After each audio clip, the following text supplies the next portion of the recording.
663। আসসালামু আলাইকুম। এই যে একটা কলমের পর্দা 3 টাকা করে বৃদ্ধি পাইছে। এর আগে আমি একটা কলম কিনছি, রাত্রে কিনে নিয়ে গেছি 5 টাকা। রাত্রে লেখালেখির পরে ছোটো বোন নিয়ে আড়াই ফেলছে, পরে দিন সকালে এসে 5টা কলম নিয়েছি, দাম দিয়েছি 25 টাকা। বলে যে তুমি আরও কয় টাকা বেশি দাও। কয় কে আঙ্কেল কয় টাকা করে? কয় একটা কলমের দাম হয়েছে 8 টাকা। তাহলে রাত্রে যদি একটা কলমের দাম 3 টাকা বাড়ে, তাহলে 5টা কলমের দাম 15 টাকা বাড়তেছে। তাহলে 25 টাকার কলম যদি আমি 5টা কলম যদি 40 টাকাতে কিনতে হয়, তাহলে আমরা বাঁচবো কীভাবে? পড়ালেখা করবো এরকম।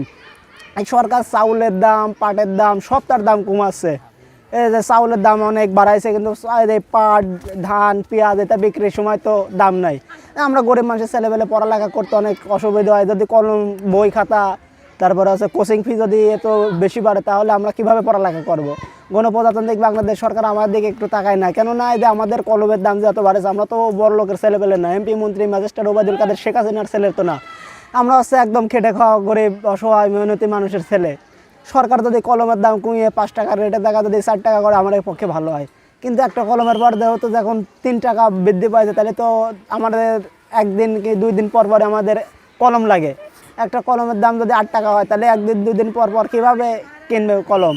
তাহলে তো সাওয়াল বলে একজনের কলম নিয়ে আসলে তো ওর কাছ থেকে চুরি করে নেবে, বলে নাম হবে, আজকে এর কাছ থেকে নিল, কালকে ওর কাছ থেকে নিল, পরশু দিন একদিন ধরা বললে কবে ওই তো অমুকের ছেলে এরকম চোর হয়েছে। কিসের জন্য চোর হয়েছে এটা তো কেউ দেখতেছে না।